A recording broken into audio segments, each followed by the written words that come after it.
Well, nowadays there's an increasing trend toward ecotourism holidays. So what is ecotourism? Well, it's a form of tourism which should not only protect but also actively improve our environment and its cultures.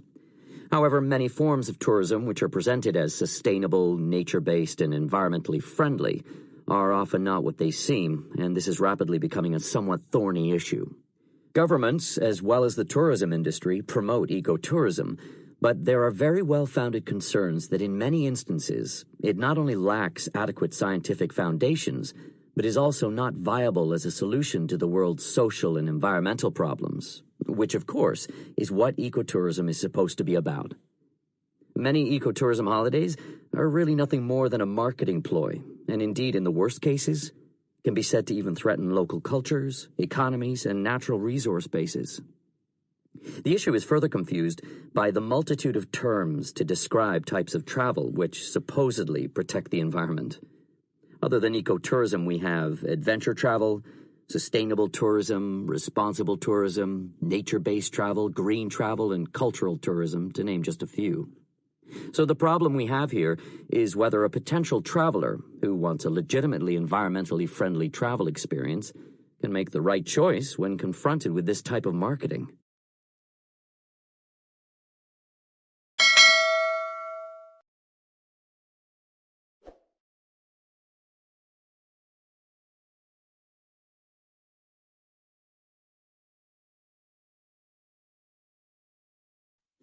Today's lecture will center on prehistoric people of the Nevada desert. Now, most of these prehistoric desert people moved across the countryside throughout the year. You might think that they were wandering aimlessly. Well, far from it. They actually followed a series of carefully planned moves. Where they moved depended on where food was available, places where plants were ripening or fish were spawning. Now, often when these people moved, they carried all their possessions on their backs. But if the journey was long, extra food and tools were sometimes stored in caves or beneath rocks. One of these caves is now an exciting archaeological site. Beyond its small opening is a huge underground grotto. Even though the cave's very large, it was certainly too dark and dusty for the travelers to live in. But it was a great place to hide things, and tremendous amounts of food supplies and artifacts have been found there. The food includes dried fish, seeds, and nuts. The artifacts include stone spear points and knives. The spear points are actually rather small. Here's a picture of some that were found. You can see their size in relation to the hands holding them.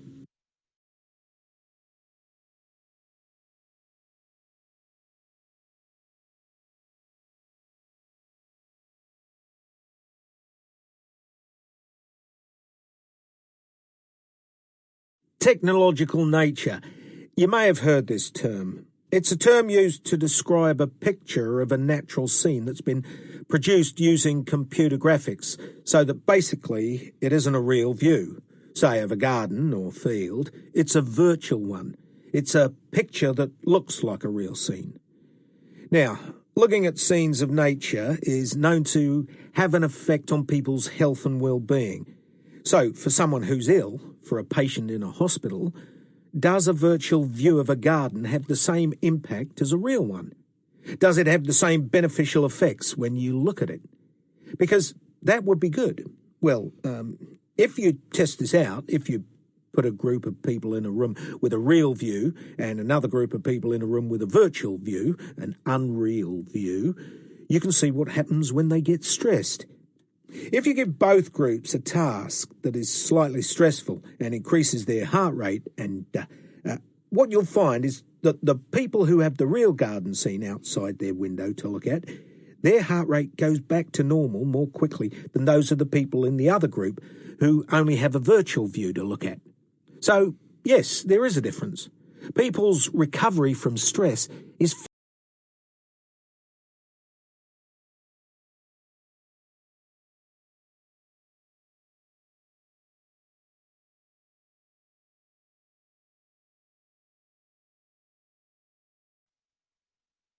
In criminal trials, memory's a critical feature of proceedings. Both sides of the legal team, prosecution and defense, are likely to rely to some extent on witnesses and on what they can recall of events that led up to or indeed formed part of the criminal act. Now, it's been well established in various circles that memory can be unreliable, particularly if new information is introduced in cross-examination that hasn't been presented up until that point. New facts that witnesses were unaware of. A lot of research has been done to test the effects of this, and it can be very problematic. For example, if you show a group of subjects a video of a crime, then you get someone else to read them an account of the same crime, but adding in information, be it ideas or objects that weren't present on the video. What researchers have found is that when the subjects are asked to retell what they saw on the video, they too include a number of things that were never there. In other words, the introduction of new information in a court of law is very likely to skew or distort a witness's memory of the event.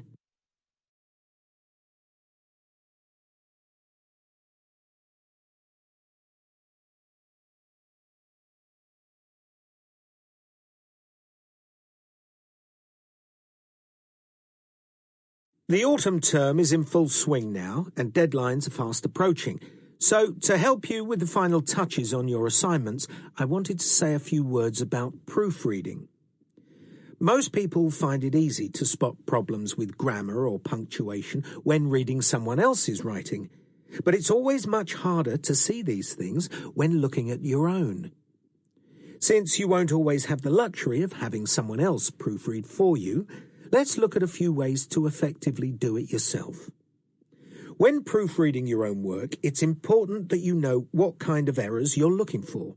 Think about the kinds of things you've had trouble with in the past and try to eliminate them for a start.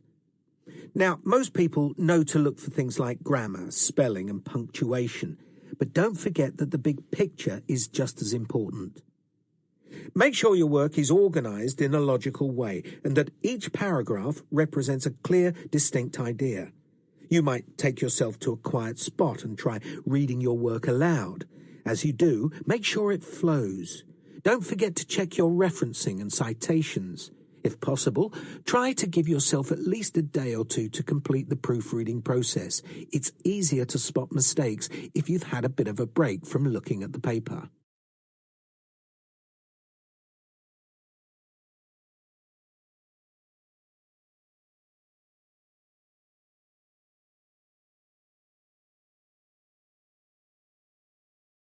Well, our research team spent a year looking at the way local government is functioning, talking to the stakeholders, surveying the community, and basically we identified three main issues, three main areas of concern when it comes to government at the local level of the town or city. One of them, and perhaps this is the most important one, is that we need to enable citizens, ordinary people, to take more responsibility as co-authors of their civic lives. They need to be able to determine what kinds of services and facilities they need, and also think about how they can contribute in those areas, how they can become involved.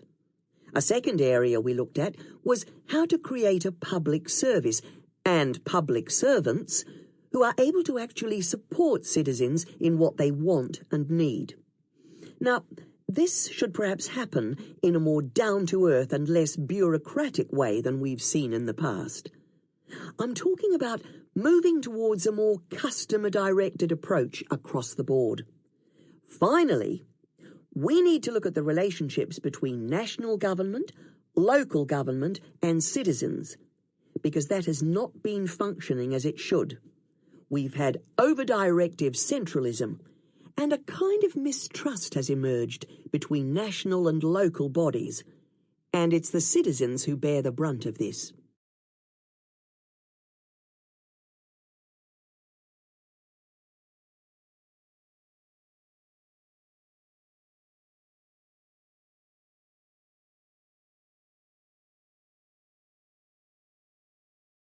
Well, what I want to focus on now is climate change, more specifically on the fact that climate change is a result of human activities.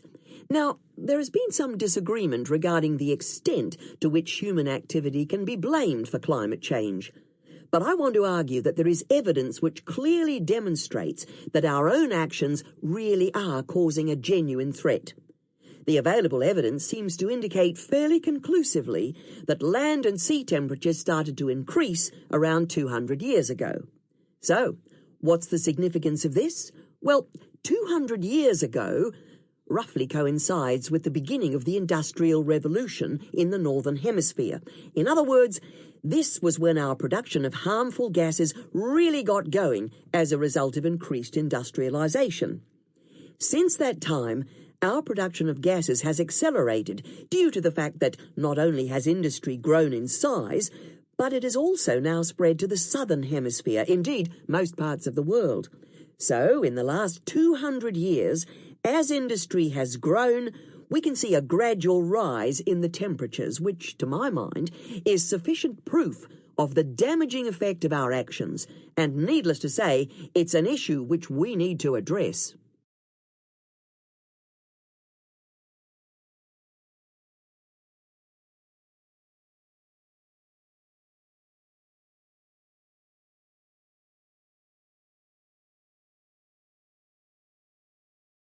People these days increasingly complain of suffering from allergies, to pollen, to cats, to dust, to certain foods like peanuts or shellfish, for example.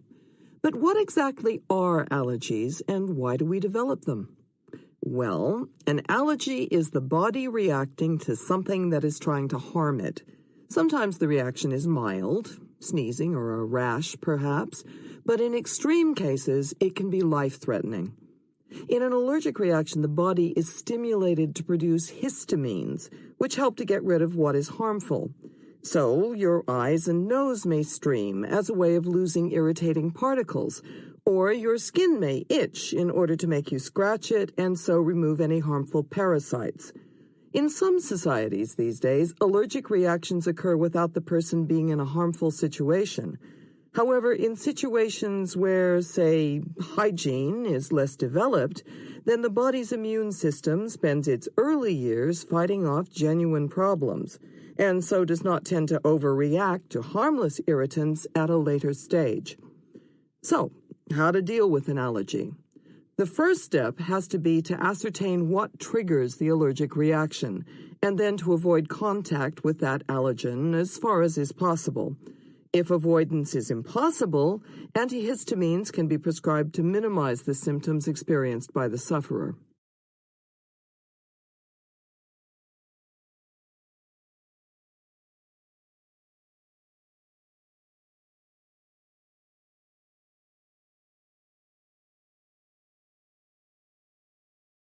Travelling in the mind's eye, through reading and more recently through electronic media, is a European habit of long standing. Ever since the age of discoveries in the Renaissance, Europeans have been interested in reports of life in faraway places. Of all the places in which Europeans were interested, America has received more attention than others, for a variety of reasons, the most important of which is that many Europeans themselves emigrated there. The report about America from the person who has been there is a literary genre that Europeans have devoured. As Europeans watched the United States grow from a British colony to one of the dominant nations of the world, a pattern of conversation developed among them about the meaning of this emerging colossus of the New World. There emerged a question, aptly stated by Richard Rose: is America inevitable or inimitable? The question is easier to ask than to answer, and both sides of the question are amply represented in American and European writing about America. The one stresses the uniqueness of America, that no nation or people can be compared with the experience of Americans. The other stresses that America is the forerunner of what European, even world society will be tomorrow.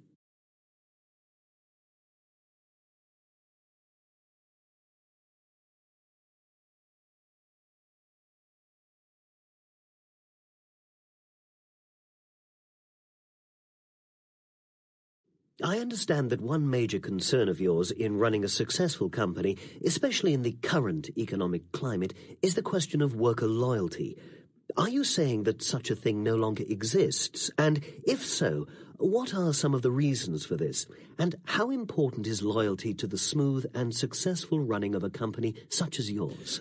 Well, I do think it's important, but I also realise that we can't go back to the old-fashioned sense of loyalty where an employee would spend his whole working life with one company or business. Mm-hmm. Our grandparents, even our parents' generation, expected long-term employment, and their loyalty was rewarded with health care and a pension. This is no longer the case.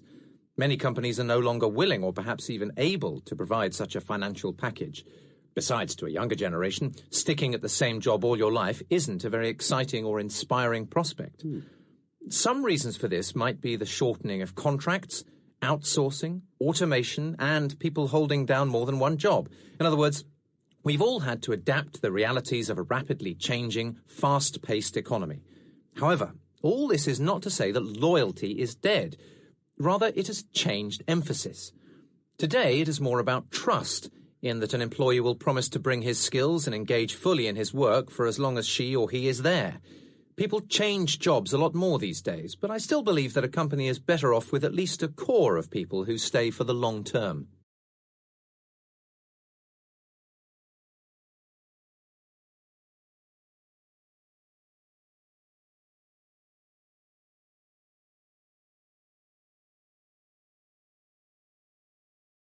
I'd now like to turn to the Roman, Latin writers of the period.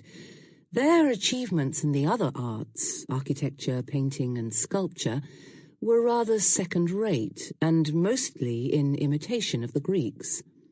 And it's true that Latin writers also wanted to emulate the Greeks and used their writers as models, but somehow the language wouldn't allow it. What I mean to say is, the particular qualities of the Latin tongue made for the excellence of their writings, especially the poetry. For one thing, Latin is capable of great compression. That is to say, it can convey in 5 or 6 words what we would need twice the number to say. What also helped Latin writing flourish was the nature of Roman education. Whatever its faults, as they would appear to us, its linguistic and literary emphasis seemed designed to produce orators and writers. A drawback of the system was that education was only available to the richer classes of society, and so Roman literature is mainly a product of those classes.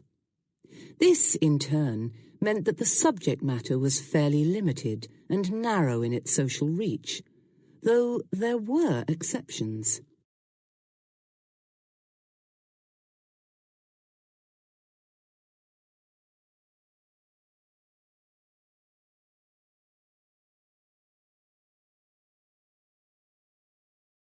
Some economists argue that financial aid to developing countries is, in the long run, inefficient and even counterproductive. However, there are 2 main types of aid that we will deal with here. First, there is long-term aid to countries such as Ethiopia and Somalia, where there are recurrent problems such as drought and poor agricultural production, and where there is little or no industry to speak of. Problems that won't go away with an injection of money. Then there is emergency aid, which also appeals for contributions from the public when a disaster of one kind or another strikes. Recent examples would be the earthquake in Haiti and the tsunami in Japan. In the case of emergency aid, it arrives in the first instance as food, clothing, shelter, and medical aid, all of which are of immediate practical use and great benefit. With countries that have long-term developmental problems, just pumping in money is not enough, and, sad to say, a lot of the money doesn't go where it should. What is more important is providing know-how, teaching the skills and expertise needed to help develop the economy and social services, such as health, sanitation, and so on. It is also necessary to help build the institutions, a bureaucracy, if you like, that can organise and run these services.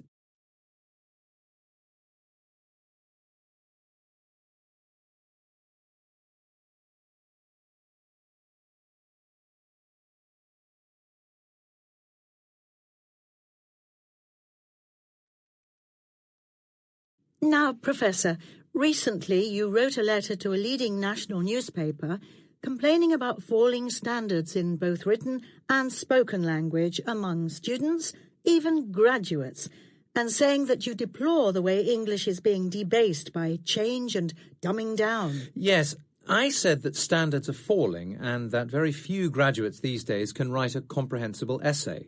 Their grammar and syntax is all over the place. And I do have certain regrets over the way some words have now become unusable in their full meaning because they've been sloppily misused by those who should know better, such as journalists. So, because they use, say, enormity to mean something very big instead of something very wicked, I can no longer use the word in its correct sense without being misunderstood.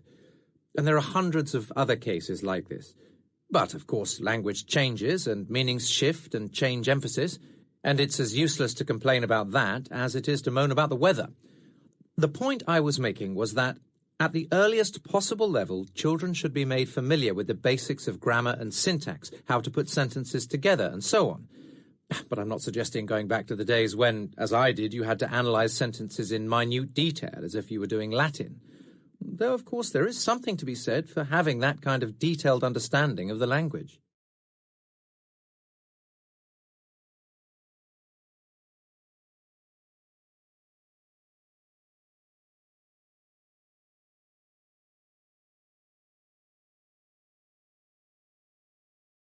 Perhaps the first example of what could be called a newspaper was the Acta Diurna, roughly daily news, that Julius Caesar introduced in 59 BC.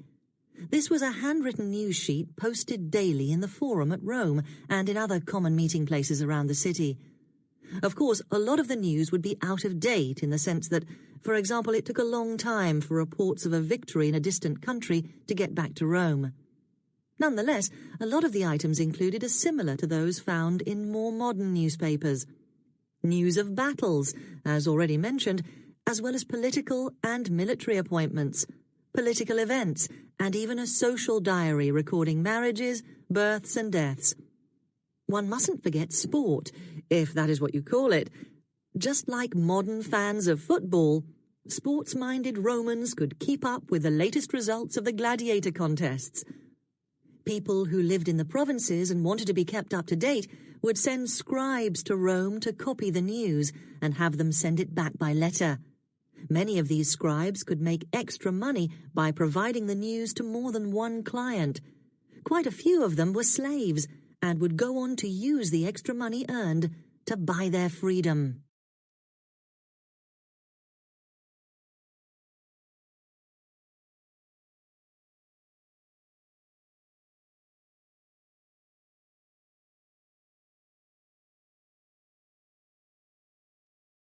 As you have probably noticed, fashions and tastes change quite noticeably over the years, most obviously perhaps in clothes, hairstyles and popular music. The reputations of writers and artists are no different, though the alternating periods of being in and then out of fashion are longer. A poet may no longer appeal to a large reading public for a number of reasons, though we must keep in mind that poetry is a minority taste, and its readership is relatively small in the first place. So, I want to look at the reputation of Alexander Pope. In his own lifetime, he was praised and idolized by both his friends and the literary world in general, though he did have some rather vicious enemies. Yet both friends and enemies seemed more concerned with either praising or attacking his character and morals than with properly assessing the poems themselves. The Romantics, of course, had little time for him. Indeed, the Romantic movement, in poetry at least, was an attempt to make a complete break with the strict formality and rationality of the Augustan poets, of whom Pope was the most notable example. They did not regard him as a real poet, and complained of his ignorance of nature in the sense of mountains, trees and flowers.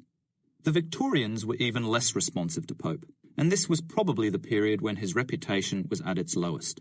In fact, It wasn't until the 1920s that Pope and the Augustan poets were re-evaluated and given the attention and respect they deserved.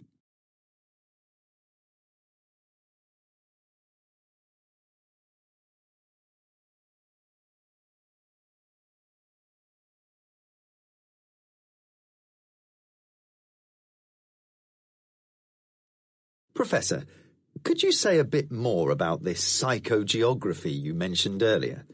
Well, I could give you a short history of the subject, though it's not a subject in the academic sense, as far as I'm aware, or at least not at the college where I teach. But what is it exactly? It sounds rather complicated. A mixture of what? Psychology and geography?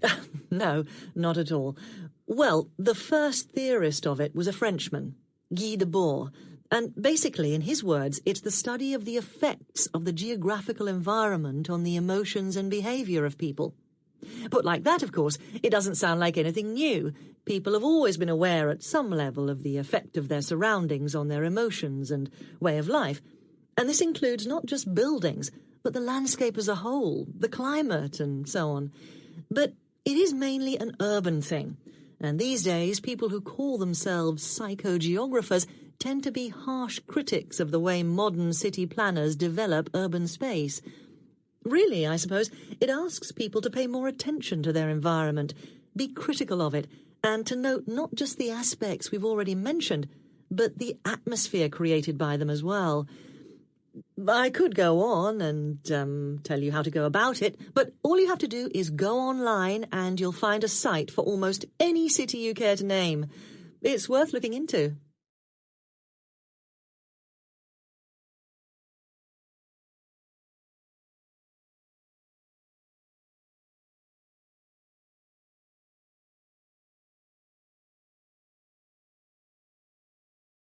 It is almost impossible to talk about the history of the novel without starting with a definition of it, which is by no means easy to do.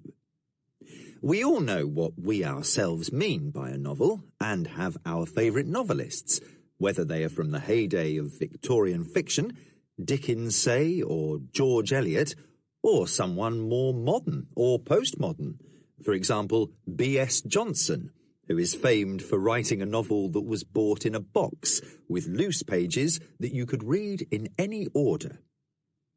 Again, you might be a fan of crime or detective fiction, which brings the added complication of genre. That is, does the fact that a work of fiction is comedy, tragedy, satire, ghost story, and so on, affect our definition? Anyway, as far as the history of the English novel is concerned, we're on fairly solid ground when we date the first novels to the late 17th and early 18th centuries.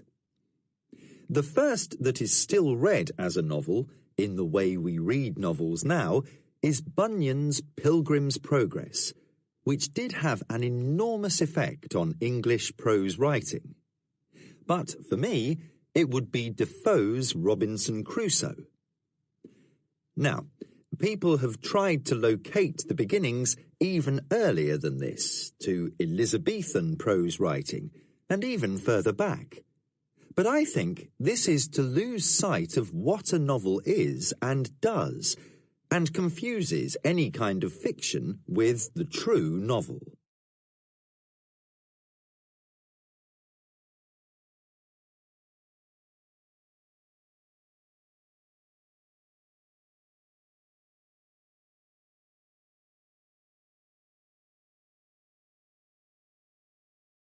It was the philosopher Thomas Nagel, I think, who came up with the thought experiment of trying to imagine what it's like to be a bat. Though I suppose any animal would do. The point is, of course, that you can't, just as you can't know what it's really like to be another person. I mean, know rather than imagine. How much can we know of what goes on in another person's mind? We observe people, watch what they do, listen to what they say, and other sounds they may make, see how they respond to their environment, their likes and dislikes, what they eat, and so on. And from this we have learned to make fairly accurate predictions about how they'll behave in certain situations. Yet we still can't be sure what thoughts have passed through their minds, and certainly not what it feels like to them. We can guess, based on personal experience in similar situations, so we must assume that humans are alike enough for us to be reasonably certain that, for example, we experience the colour red in roughly the same way, or in the same ways. But again, to you, red might bring to mind thoughts of blood and death, whereas to someone else, warmth or excitement. And the differences can't just be cultural.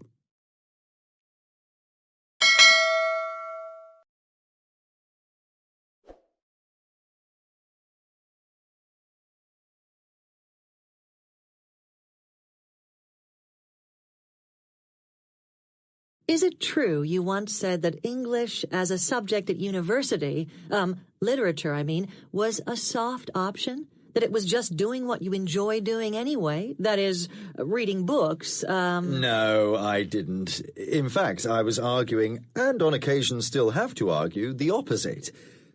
This goes back to the very beginning of English as an academic subject. There was a demand for it, but the universities themselves didn't take it seriously as an academic discipline. So, to cut a long story short, they would only accept its place in the curriculum if it was made more difficult. What I said was that too many people do think of it as a soft option. If you want to find out just how rigorous a course it can be, ask any of my students. If you were to try to read the books on the list for one semester as a leisure activity, you wouldn't get through them, let alone reading them with the proper attention, and then having to come up with a suitable and well-thought-out critical response. And it's not just about the set books. There's the whole cultural context to take into account.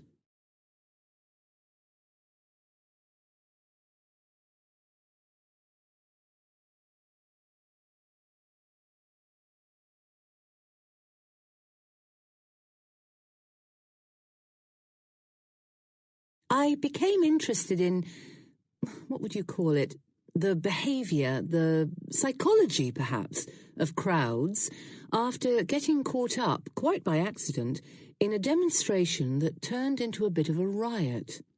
You may have seen it on the news not long ago. What interested me was, first, my own reactions to the way the whole mood changed from peaceful demonstration to violence. Secondly, I wondered if everyone else was feeling the same as I was, and what that said about us and how we behave in crowds. Why is it that perfectly ordinary, respectable members of the public can start behaving in ways they wouldn't dream of doing when at home or among friends? A crowd, it seems to me, has a collective mind. Each person there adds his or her mind to the collective mind and willingly gives up all sense of judgment and responsibility. It gives you, I suppose, a feeling of freedom, of not having to be in control. It allows you the freedom, or you allow yourself the freedom, to behave in ways that, if asked, you would say were against your principles, or made you feel guilty in some way, even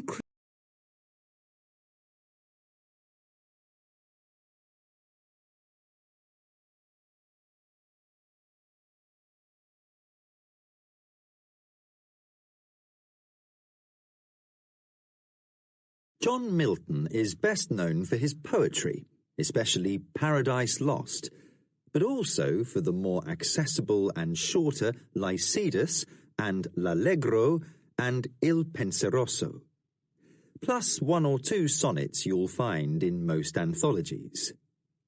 But an easier way into what he thought and believed in social and political terms is through his prose writings. These were mostly pamphlets and tracts, written in reaction to some political event or situation, but also included pamphlets on a wide variety of subjects, including at least 4 on divorce, which for him was tied up with personal freedom. However, the text which has probably had the most relevance down the years, and which can still be read with profit, is the Areopagitica, which is a defense of freedom of expression and publication, and against censorship. It was written as a reaction to an attack on himself, in particular a pamphlet on divorce he had written, and which some condemned as a wicked book.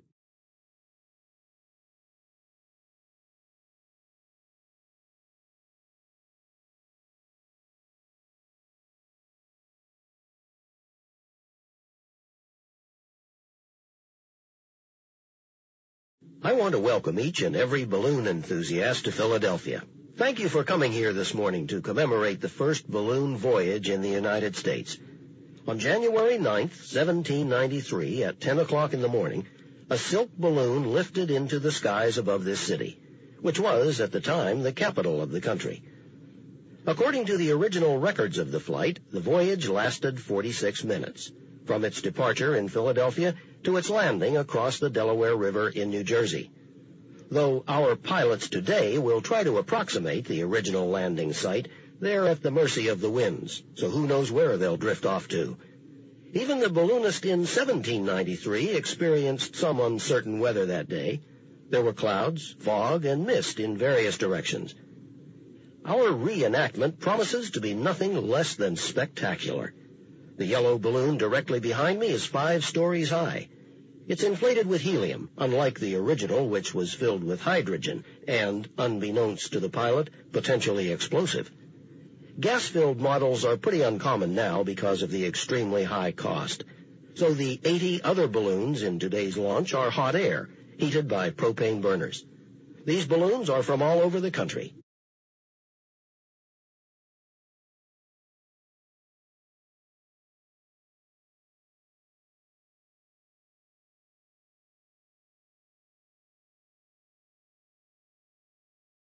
Most people think of astronomers as people who spend their time in cold observatories peering through telescopes every night. In fact, a typical astronomer spends most of his or her time analyzing data and may only be at the telescope a few weeks of the year. Some astronomers work on purely theoretical problems and never use a telescope at all. You might not know how rarely images are viewed directly through telescopes. The most common way to observe the skies is to photograph them. The process is very simple. First, a photographic plate is coated with a light-sensitive material. The plate is positioned so that the image received by the telescope is recorded on it. Then the image can be developed, enlarged, and published so that many people can study it. Because most astronomical objects are very remote, the light we receive from them is rather feeble. But by using a telescope as a camera, long time exposures can be made. In this way, objects can be photographed that are 100 times too faint to be seen by just looking through a telescope.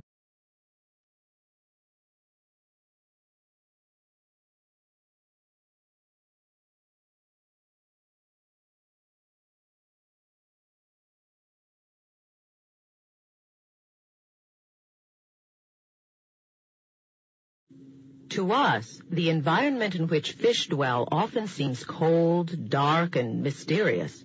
But there are advantages to living in water, and they've played an important role in making fish what they are. One is that water isn't subject to sudden temperature changes. Therefore, it makes an excellent habitat for a cold-blooded animal. Another advantage is the water's ability to easily support body weight. Protoplasm has approximately the same density as water, so a fish in water is almost weightless. This weightlessness, in turn, means 2 things. 1, a fish can get along with a light weight and simple bone structure. And 2, limitations to a fish's size are practically removed. Yet there is one basic difficulty to living in water, the fact that it's incompressible. For a fish to move through water, it must actually shove it aside. Most can do this by wiggling back and forth in snake-like motion. The fish pushes water aside by the forward motion of its head and with the curve of its body and its flexible tail. Next, the water flows back along the fish's narrowing sides, closing in at the tail and helping the fish propel itself forward. The fact that water is incompressible has literally shaped the development of fish. A flat and angular shape can be moved through water only with difficulty. And for this reason, fish have a basic shape that is beautifully adapted to deal with this peculiarity.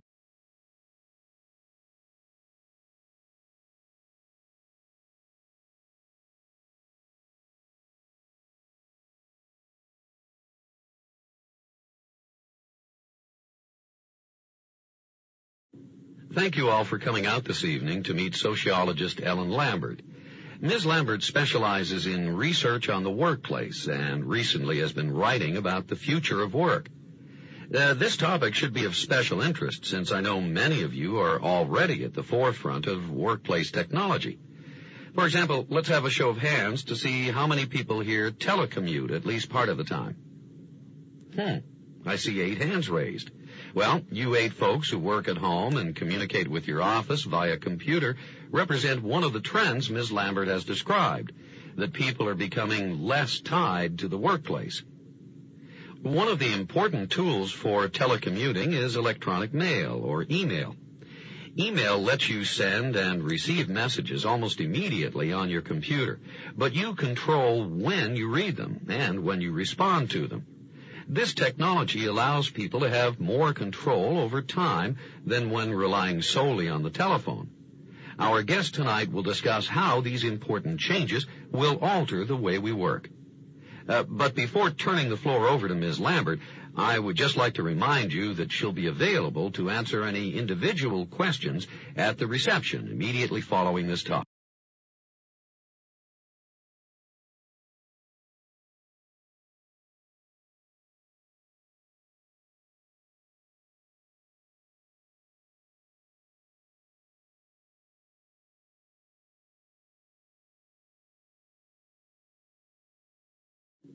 I'm sure almost every one of you looked at your watch or at a clock before you came to class today. Watches and clocks seem as much a part of our life as breathing or eating. And yet, did you know that watches and clocks were scarce in the United States until the 1850s? In the late 1700s, people didn't know the exact time unless they were near a clock. Those delightful clocks in the squares of European towns were built for the public. After all, most citizens simply couldn't afford a personal timepiece. Well into the 1800s, in Europe and the United States, the main purpose of a watch, which, by the way, was often on a gold chain, was to show others how wealthy you were. The word wristwatch didn't even enter the English language until nearly 1900. By then, the rapid pace of industrialization in the United States meant that measuring time had become essential. How could the factory worker get to work on time unless he or she knew exactly what time it was? Since efficiency was now measured by how fast a job was done, everyone was interested in time. And since industrialization made possible the manufacture of large quantities of goods, watches became fairly inexpensive. Furthermore, electric lights kept factories going around the clock. Being on time had entered the language and life of every citizen.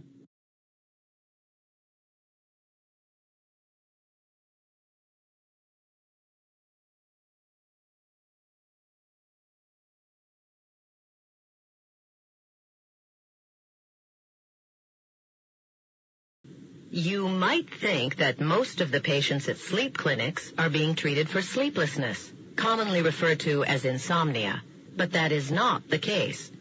The majority of sleep clinic patients suffer from disorders of excessive sleep, or hypersomnia. While most insomniacs somehow manage to drag themselves through the day and function at acceptable, although not optimal levels, this is not so for people who suffer from hypersomnia.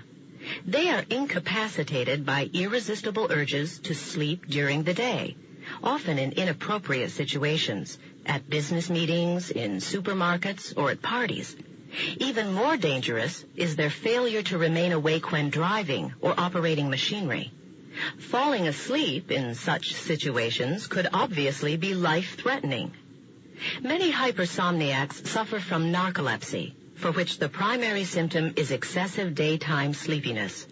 Though not apparent in childhood, this symptom most often appears for the first time during the teen years and continues throughout a person's life. The sleep attacks may occur as many as 15 to 20 times during the course of the day and last for periods from 15 minutes up to 2 hours. What can be done to help those suffering from narcolepsy?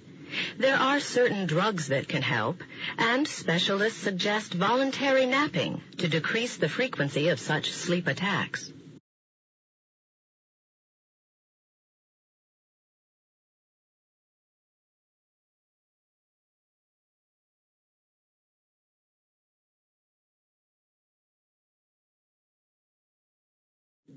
Today, I'd like to turn our attention to an area of management often overlooked in traditional management courses, small business management. Small businesses have gone from being traditional small-town stores selling food or clothing to sophisticated high-tech enterprises. And in addition to the important products they produce, they create jobs for lots of people because there are so many of them. It's important for management to keep in mind which of the customer's needs the business serves, because it can't serve all their needs. Writing a business plan that everyone in the organization understands and follows will help to provide the necessary focus and direction. It's important to state clearly what the purpose of the business is. Additionally, each person within the organization must know what tasks to perform in order to fulfill that purpose. Now, if for some reason a business plan doesn't work, try hard to discover why not. Rewrite it, and immediately focus on the new plan. A word of caution, however, never give up a bad plan without replacing it. A business has to have a plan because it can't afford to waste its limited resources. And as you know, waste leads to unnecessarily high production costs. Production costs are at the heart of the company's ability to make a high-quality product and sell it at an affordable price.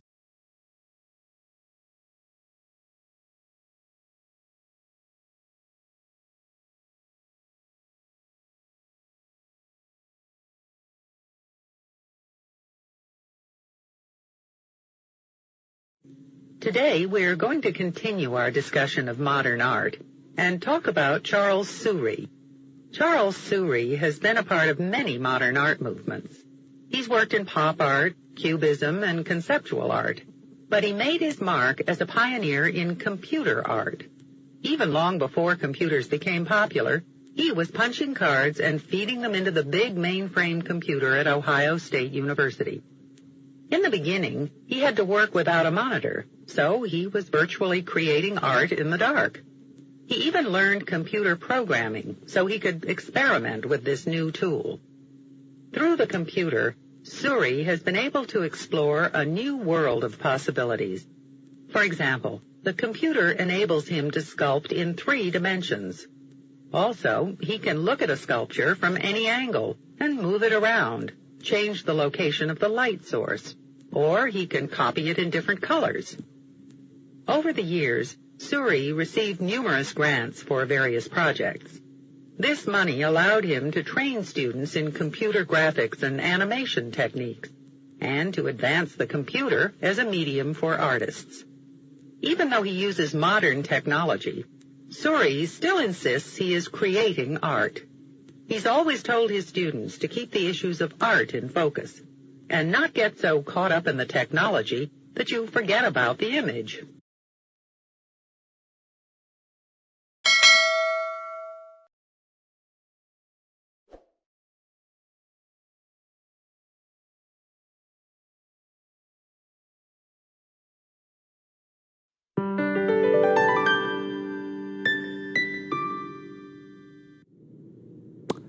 Hi, everyone. My name is 𝐡𝐢𝐠𝐡𝐥𝐲-𝐬𝐤. I teach in the Division of Ecoscience at Ewha Women's University. Far too many people often say things like, animals do this, but we don't. Or this animal does this and that animal does this, but the humans don't do things like that. Those statements have some hidden assumption that we're not animals. When we say animals do this, animals do that, we often assume that we're not animals. If we're not animals, what are we? Are we plants? Or trees or flowers? No, we're not. Then, okay, we're not plants. Then are we microorganisms? Really tiny microscopic things? No, we're not. Then the natural conclusion must be we're not living things. Well, that's not true. Yes, we are animals. And I see animals in us, and I see humans in animals.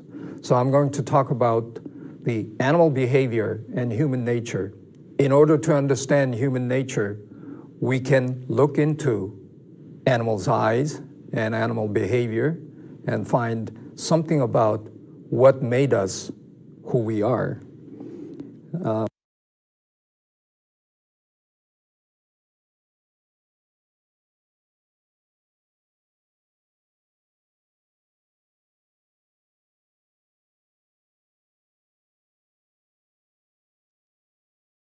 The amount of money drug companies spend on TV ads has doubled in recent years, and it's no wonder. Studies show the commercials work. Consumers go to their doctors with a suggestion for a prescription drug they saw advertised on TV. Now, a study in the Annals of Family Medicine raises questions about the message these ads promote. NPR's Patty Naiman reports. You are most likely to see drug ads during prime time, especially around the news. Researchers analyzed 38 ads aimed at people with conditions like hypertension, herpes, high cholesterol, depression, arthritis, and allergies. The drug industry says these ads arm consumers with information, but researchers found that though the information was technically accurate, the tone was misleading. UCLA psychologist Dominic Frosch headed the study. What we would see in these ads is that before taking the prescription drug, the character's life was out of control. And the loss of control really extended beyond just the impact of the health condition. For example, herpes patients were portrayed as being incapacitated for days, insomniacs utterly out of sync on the job, and depressed patients friendless and boring at parties. When the character is then shown taking the drug, he then magically regains complete control of his life. None of the ads, of course, mentioned lifestyle changes that could also help treat the condition. After all, it's mass marketing. But in this case, Frosch says, prescription medications are not like soap.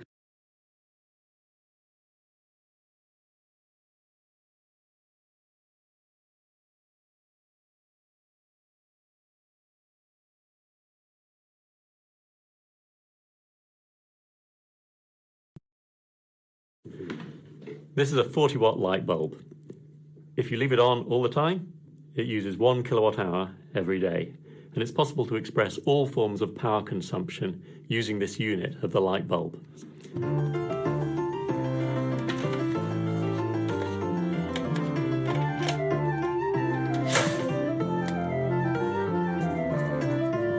I started measuring everything around my house, around my office, and I found some surprising things. First, I plugged in a phone charger, and it didn't even register on this power meter. It uses 1/100th of a light bulb of power. So I don't think the phone charger is going to be our #1 form of energy consumption. Just taking one hot bath every day uses the same energy, the same power as 5 light bulbs on all the time, non-stop.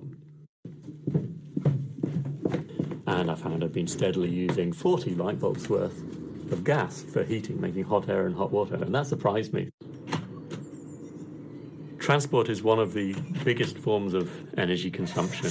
It uses about 1/3 of our energy. If you drive an average car 50 kilometers a day, that corresponds to having 40 light bulbs on all the time. Today, the average British person is using 125 light bulbs of power. That's 125 light bulbs on all the time, non-stop. That's huge.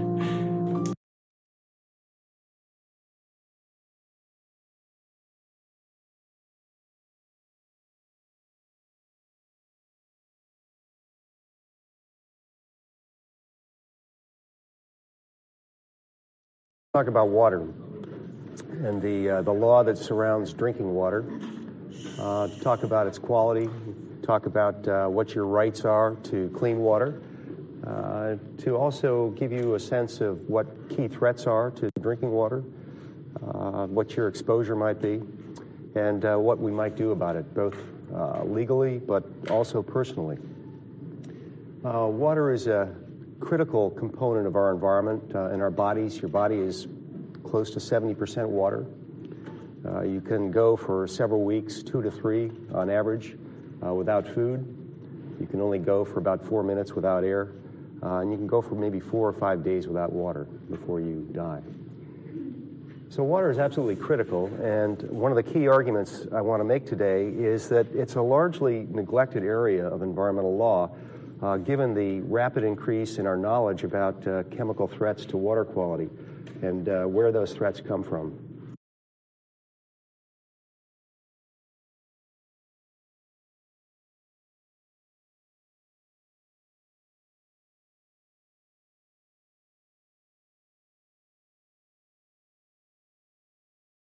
I had been writing nonfiction for years, actually, but secretly wanting to be a novelist. When I first started writing at the age of 30, it was with the intention of writing fiction. But I took a little detour for 10 or 12 years and wrote nonfiction, which I have absolutely no regret about at all. I think it was exactly the right thing for me to do. But there was that dream tucked away inside of me to do this. And I remember reading something that Eudora Welty wrote, who is, the great novelist from Mississippi, who had a big influence on me, actually. She said, "No art ever came out of not risking your neck." And I think she's absolutely right about that. It felt that way to me at the time, and actually it feels that way to me every time I sit down to write something. Finally, in the early 90s, I took my deep breath and started writing fiction. It felt risky to me at the time to do that. And one of the very first things that I wrote was what I thought was going to be the first chapter of a novel called The Secret Life of Bees. I wrote it in 1992, and it is actually essentially the first chapter of the novel.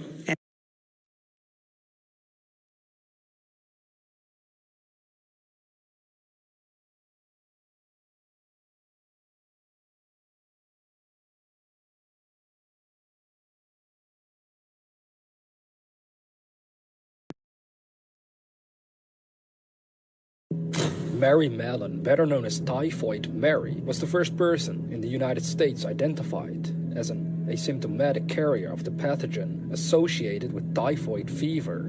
She was presumed to have infected 51 people, 3 of whom died over the course of her career as a cook.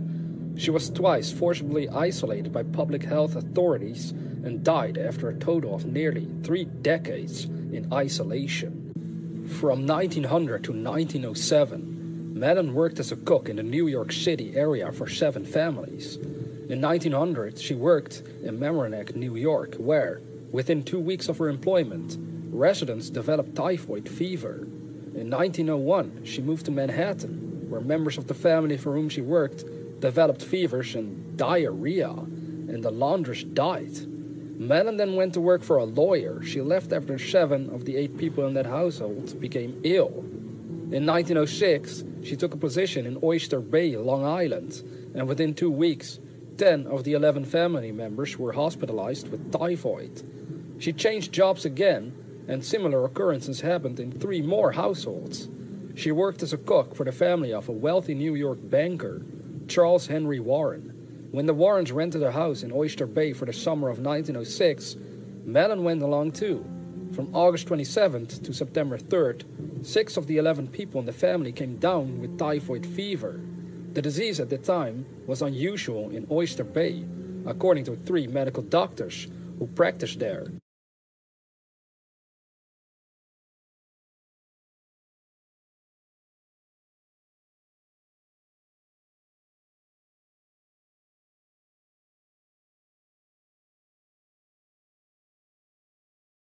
50% of the world's population is vitamin D deficient, and we believe that it has serious health consequences for both children and adults alike. Major cause is lack of sun exposure. Humans have always depended on the sun for their vitamin D requirement. And it's over the past 40 years that it's been suggested that you should never be exposed to direct sunlight. That is one of the major causes of the vitamin D deficiency pandemic. Again, everybody thinks about vitamin D preventing rickets in children. We don't see rickets any longer, so people are not thinking about vitamin D. It's incomprehensible to physicians as to how vitamin D could reduce risk of heart attack by 50%, reduce risk of common cancers like colon, prostate, breast by as much as 50%, reduce risk of infectious diseases, including influenza, by as much as 90%, reducing risk of type 1 diabetes, 78%, if a child is getting adequate vitamin D during the first year of life, reduces risk of type 2 diabetes.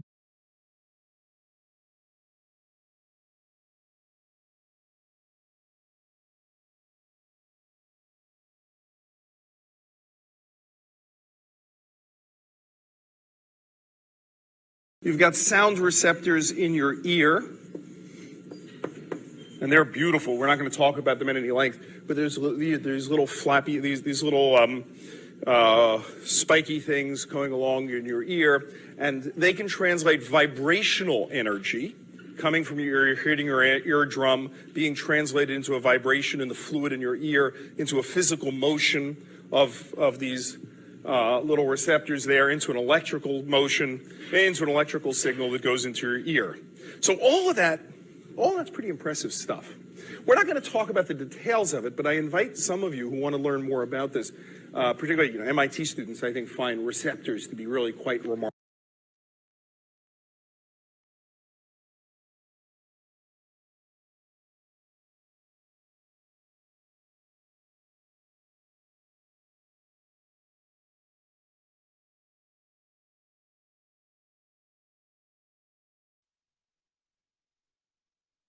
Sea creatures are inspiring the latest devices that harness wave power. This one, called the oyster, sits on the ocean floor and opens and closes as waves pass over it. Cables attach it to generators on the shore. Since November 2009, it's been powering 9,000 homes in the Orkney Islands. Another device looks like a snake. The anaconda is made from a rubber tube filled with water that floats just below the surface. When a swell hits the front of it, the tube is squeezed. A bulge ripples down its length and powers a turbine in its tail. Prototypes are currently being tested, but the full-scale version will be 200 meters long. This system also looks like a snake, but this one is made of steel. It floats near the surface, where waves make its joints move. This drives hydraulic systems that power electrical generators. Like the anaconda, it's still being tested. Results will prove if these devices are up to the job of supplying viable sources of green energy.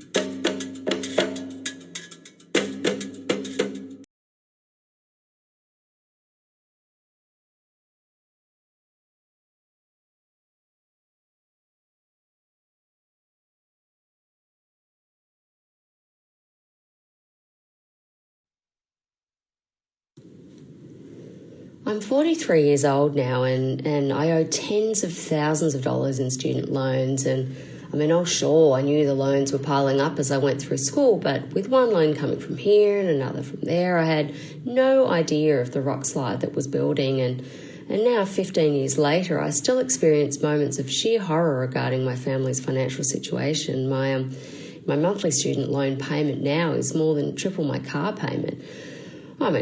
So without my college degree, I wouldn't have been able to get my current job, and for that I am grateful, but at what cost? My loans have been accruing at a rate of 10%, and now they've burgeoned to, I'm an English major, you do the math, but I don't think they'll ever actually get paid off, and we're in debt way past our eyeballs.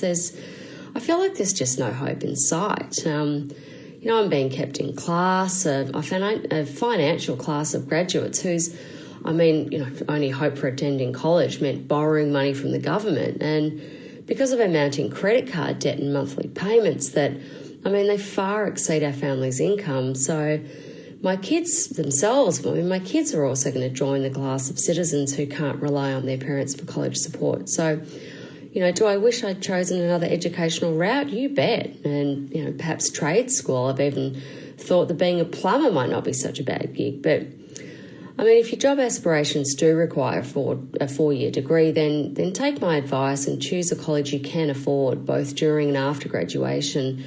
Really take a realistic look at your anticipated income and factor in priorities that don't carry a price, like a spouse and children you might want to have someday. I think I was overconfident that my student loan debt would pale in comparison to the lucrative writing career that I'd enjoy after graduation, but now I'm paying for that decision and in more ways than I'd ever imagined.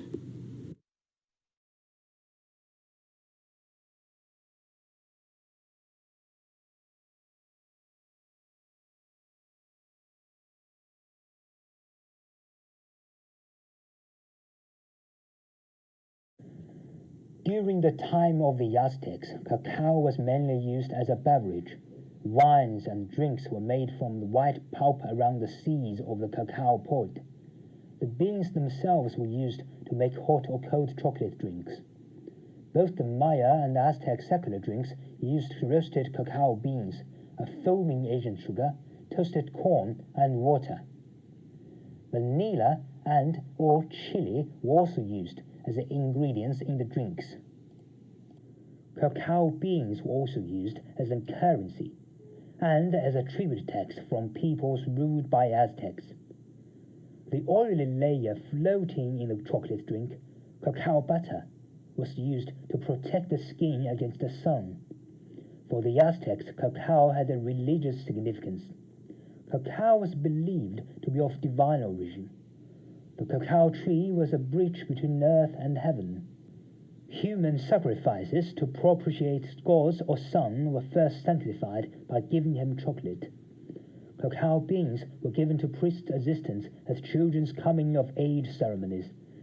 During marriage ceremonies, the couple drank a symbolic cup of chocolate and exchanged cacao beans. Aztecs believed that drinking chocolate gave mortals some of 𝐡𝐢𝐠𝐡𝐥𝐲-𝐬𝐤𝐢𝐥𝐿's wisdom, god of learning and of the wind.